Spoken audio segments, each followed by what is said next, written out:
Hello, amazing healers. I hope you're having a wonderful day. Today, what I'm going to talk about is something that will make your customer experience flow a lot better for all of your healing clients. So, one of the things that I learned in the very beginning is that I needed a structure to my sessions. And in the structure, it allowed me to then kind of go through the script every single time and explain to my client exactly what was happening for them. And then the other thing that I did was create a decision tree. So stay tuned to hear more about this process.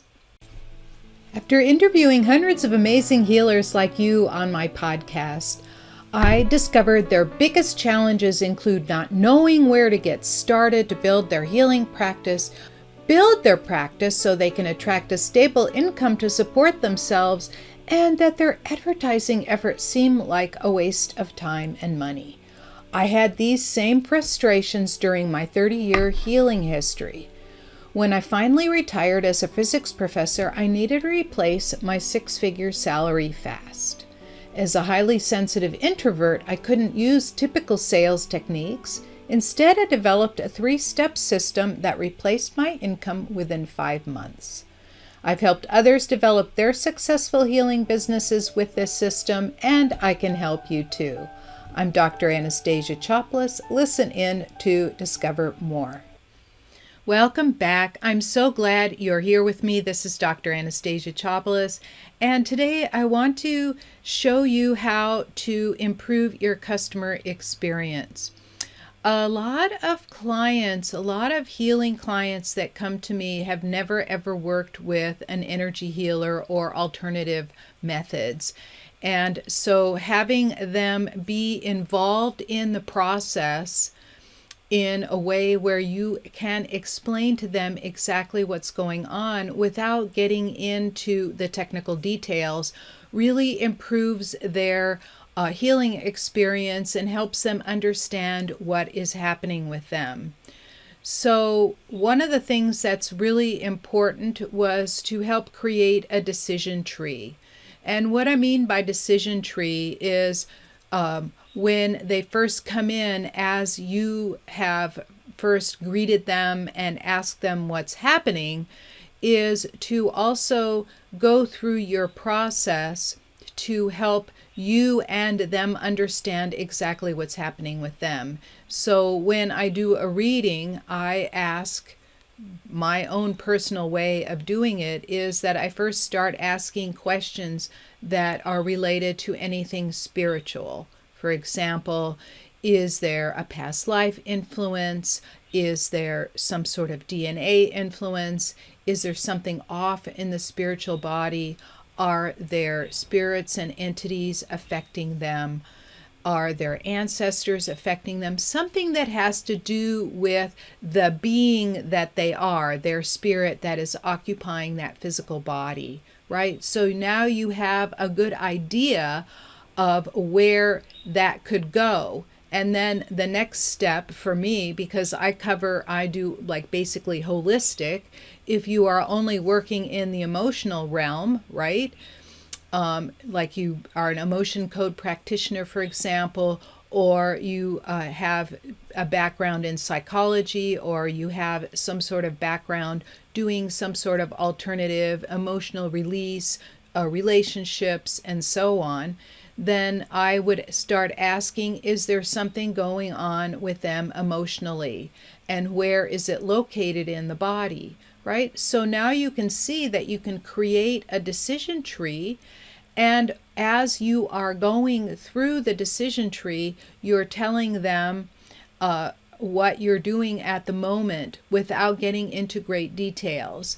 Like, for example, if I'm working on emotions, I will say, and it comes up a yes, for example, I will tell the client that there seems to be some sort of emotional some sort of emotion that's lodged in the body that's not releasing very well. And then I ask them to take a deep breath, and I tell them exactly where the emotion is and to help them let it go. And, while I'm sending it through their body, getting them involved in that way is really helpful for a lot of them. Some people just want remote sessions, right? So the remote sessions means that you will go through the whole decision tree process remotely and then report back to them, right? So I have a remote session today, and I'm going to go through, do the readings exactly through the same decision tree. Then I tell the client exactly what I found, what I released, and how are they feeling at the moment. And I usually text them. I am in text conversation with most people, right? And then in my process, I ask, what is the mental block, right? Because mental block could be something to do with family issues. It could be something to do with poverty issues. It could be something to do with feeling inadequate or imposter syndrome. All of those things constitute a mental block and need to be released. And then last, of course, because it filters down, right? Most things are grounded from the beginning: spiritual, emotional, mental, and then physical. And in the emotional, it includes relationships, and then the mental, it includes financial issues, right? So then it can manifest somehow in the physical. And it can be a really simple jump, like an injury could be due to some sort of emotional or mental block. I can't do this, and then they become injured, right, to stop the process, whatever it is that they're doing.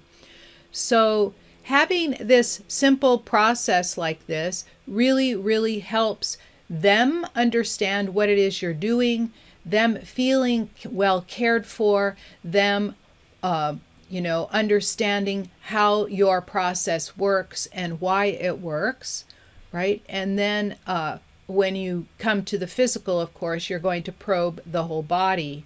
Like my way of probing physical, if it comes up only physical, I ask, is it upper body, lower body? If it's upper body, is it, above the neck or below, right? And you can narrow it down that way.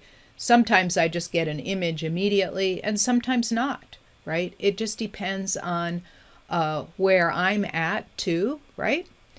And then you can set up a process. Once you do all the readings, like I'm mentioning, once you do those readings, you can set up a process to take that client through. And in those initial readings, you will also get an idea of how long it will take to create that new reality for them, right?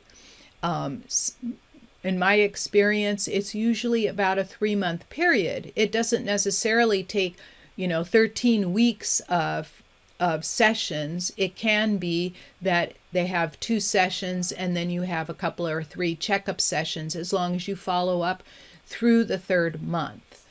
And I just had a gentleman graduate at the end of the 3rd month because we resolved his excruciating back pain that wouldn't go away no matter what he did, right? So he's able to graduate, and now he has my text, and whenever the issue comes up again, we can revisit the situation.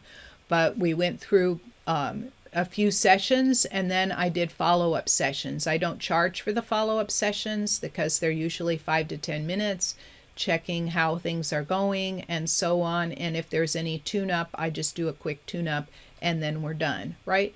So you will have a good idea once you go through the decision tree, so you don't lose or miss anything, right? I know that many of you are clairvoyant and you can see it, but a lot of times in the clairvoyance, the thing is hidden behind a layer, right?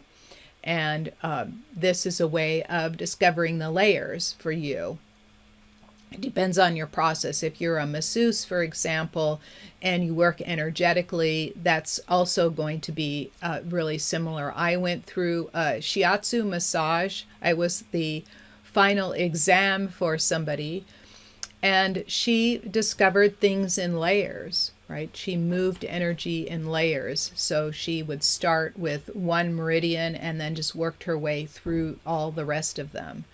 And she said it was really a fascinating process because I could feel what she was doing and I would report back what was happening to her with her exam. And she was thrilled with being able to hear what was going on. But she said it was like going through a series of layers. So a lot of people that are clairvoyant will see the outer layer first and then start moving downward.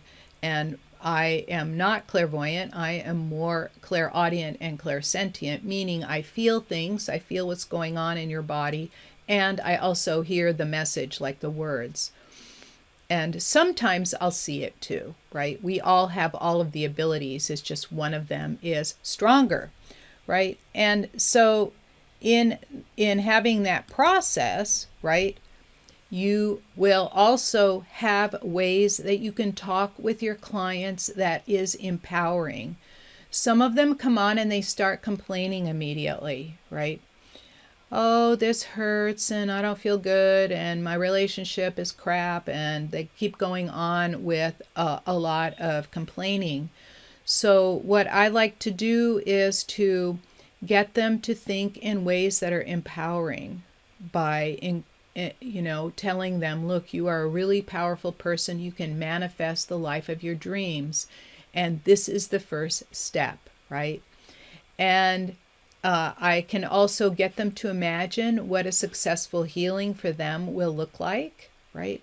I even ask some of them to write it down if they're having a lot of trouble, is to write it down. And the next time we meet, I want them to explain it to me. And you'll notice that their language will start to shift from session to session, because somebody that's complaining that much will need more than one session, of course. And then I also try to focus away from the things that are really bothering them and focus on the good things in their life, right?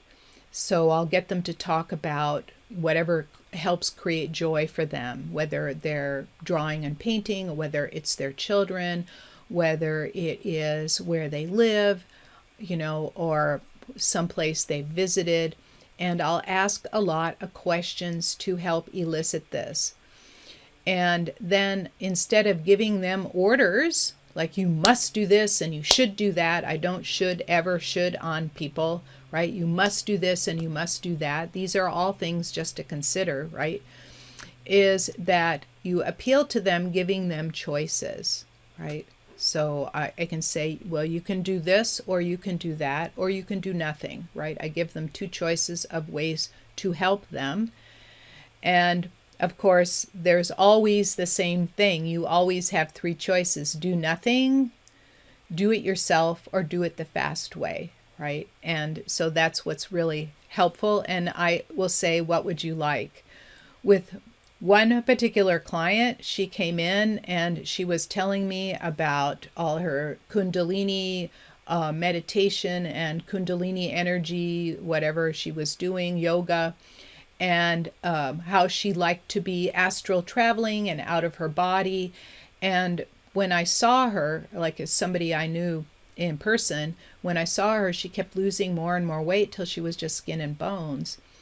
And finally, as she was telling me how much she loved going out and astral traveling and that she didn't want to be in her body anymore, I finally just said to her, look, you will have plenty of time to do that after your physical time on Earth is over. So do you want to live, or do you want to give up on life, right? Do you want to die? And that shocked her so much that she is now still alive and thriving. And I did some healings on her, and she really became basically transformed. And she is now doing very successfully well, talking about her adventures, right? And helping people understand what the other side or the quantum field is like to travel in, right? So you have choices, and even asking the hard questions, but asking them in an unemotional way can really help your client, right? can really help get them to think about what their choices are doing for them. For example, in the case of the last one, you can have them think about those choices and really help them move towards something that's healthier for them, right? I have a total eclectic set of clients, all the way from the practical business person to somebody who likes to astral travel and to talk about weird things, right? So it's not weird for you and I, but it's weird for the average person. So I hope today was helpful in creating your decision tree and helping involve your client in the process. There's a lot more to it, but this was just a little brief introduction to the idea of bringing in your client to the process to help them feel more well taken care of. And some people don't need that. Some people, like I said, some people don't need that. Some people are just satisfied with you working on them. And a lot of them are sensitive enough to know when you are doing it, because I'll get texts from a lot of my clients because I include them in my group healings always. And they always say, oh, I felt that. Thank you so much. I feel so much better, right? So there are some ways that you can help really bring your clients in, is creating a decision tree and helping them through the process and helping them stop thinking about all of the neediness and the negative things in their life and help them focus on the positive. Okay, that's all for today. I thank you so much for being here. You have a great day. Thank you so much for spending your time with me. If you found this message helpful, please subscribe to this channel, give me a thumbs up or a 5-star rating, and share it with your friends. To discover more about the 3-step system for attracting a generous income as a healer or intuitive coach, sign up for free at www.highpaidhealers.com. I look forward to seeing you there and in the next video.